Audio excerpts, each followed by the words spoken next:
दोस्तों, आप सभी जानते हैं कि साइबर ठगी के मामले कितनी तेजी से बढ़ रहे हैं। न जाने कितनी स्पैम कॉल रोज हमारे पास आती है।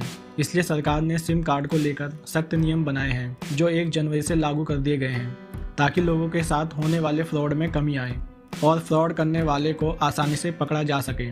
यह वीडियो सिम खरीदने वाले और सिम बेचने वाले दोनों के लिए ही जरूरी है, क्योंकि सरकार ने जो नियम बनाए हैं वो न सिर्फ सिम कार्ड खरीदने वालों पर लागू होते हैं, बल्कि सिम कार्ड बेचने वाले दुकानदारों पर भी लागू होते हैं।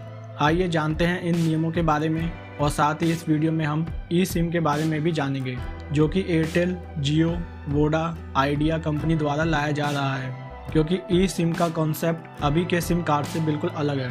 आप बहुत कुछ जानेंगे वीडियो में, तो चलिए इस वीडियो को शुरू करते हैं। पहला नियम जो सरकार द्वारा लागू किया गया है वो है SIM dealer verification.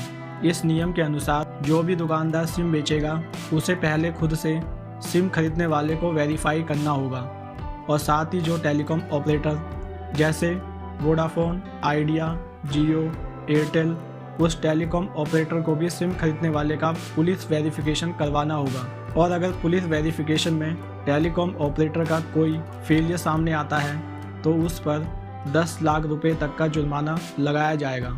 Police verification नहीं होने पर टेलीकॉम कंपनी के साथ साथ वो डीलर भी जिम्मेदार माना जाएगा जो सिम कार्ड बेच रहा है। दोस्तों, अब तक क्या होता था, हम सिम खरीदने जाते थे तो हमें अपना आधार कार्ड दिखाना होता था, अंगूठा लगाते थे और ई वेरिफिकेशन हो जाता था और हमारी सिम 1-2 दिन में चालू हो जाती थी। लेकिन जो दूसरा नियम सरकार द्वारा लागू हुआ है उसके अनुसार जब आप सिम खरीदने जाओगे तब आपको अपना आधार कार्ड ई वेरिफिकेशन के साथ अपना डेमोग्राफिक डाटा भी देना होगा। डेमोग्राफिक डाटा मतलब आपको अपनी एग्जैक्ट लोकेशन शेयर करनी होगी जहां पर आप रहते हैं। ऐसा नहीं होने पर सिम बेचने वाले दुकानदार और ऑपरेटर के लिए समस्या खड़ी हो सकती है। तीसरा नियम है इशू बल्क सिम कार्ड, मतलब जो कंपनी अपने एम्प्लॉय को कंपनी सिम कार्ड फैसिलिटी देती है वो जितना चाहे अपने एम्प्लॉय के अकॉर्डिंग सिम कार्ड खरीद सकते हैं। लेकिन जो इंडिविजुअल लोग हैं जैसे आप और हम, अगर हमें अपने पर्सनल यूज के लिए या फिर अपने घर के लिए सिम खरीदना है तो हम अपनी एक आईडी पर मैक्सिमम 9 सिम कार्ड खरीद सकते हैं, जो कि यह नंबर काफ़ी है। चौथा नियम है जो भी सिम कार्ड सेलर है या फिर एजेंट्स हैं उन्हें अपना प्रॉपर रजिस्ट्रेशन करवाना अनिवार्य है, और इस रजिस्ट्रेशन को करने के लिए टेलीकॉम डीलर्स और एजेंट को 12 महीने का समय दिया गया है। पांचवा नियम है सिम कार्ड डीएक्टिवेशन।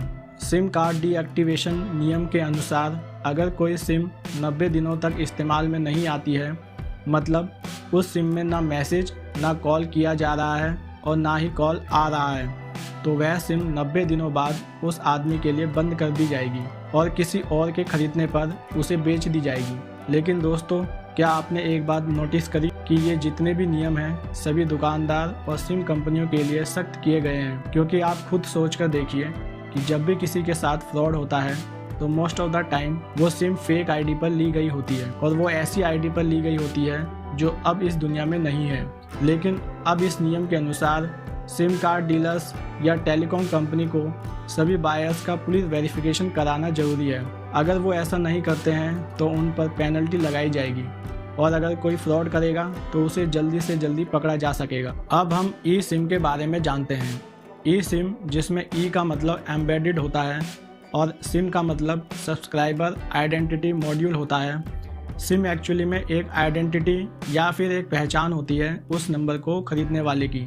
अभी तक हमने अलग अलग तरह की सिम देखी थी, जैसे full SIM, mini SIM, micro SIM, nano SIM, और ये सभी सिम के लिए मोबाइल में एक जगह दी जाती थी जहां इन्हें आसानी से लगाया और हटाया जा सकता था। और मोबाइल चोरी होने पर चोर भी सबसे पहले यही काम करता है, सिम निकालने का। लेकिन ई सिम का कॉन्सेप्ट अलग है।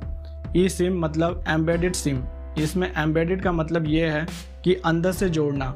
ई सिम को मोबाइल के हार्डवेयर के साथ ही जोड़कर दिया जाएगा, और जो भी इस मोबाइल को खरीदेगा उसे बस एक्टिवेट कराना होगा और मोबाइल सिम के साथ चालू। अगर कोई चोर इस मोबाइल को चोरी भी कर लेगा तो भी वो आसानी से पकड़ा जाएगा, क्योंकि वो चोर इसमें से सिम कार्ड निकाल ही नहीं सकता, क्योंकि वो तो मोबाइल के हार्डवेयर के साथ ही बनी होगी। ई सिम फैसिलिटी देने वाला पहला mobile iPhone 14 and iPhone 14 Pro Max है।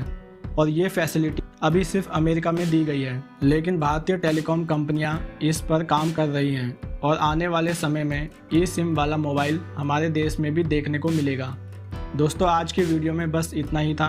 ये वीडियो आपको कैसी लगी आप हमें कमेंट्स कर सकते हैं। ऐसी ही इन्फॉर्मेटिव वीडियो देखने के लिए चैनल को सब्सक्राइब करें। धन्यवाद।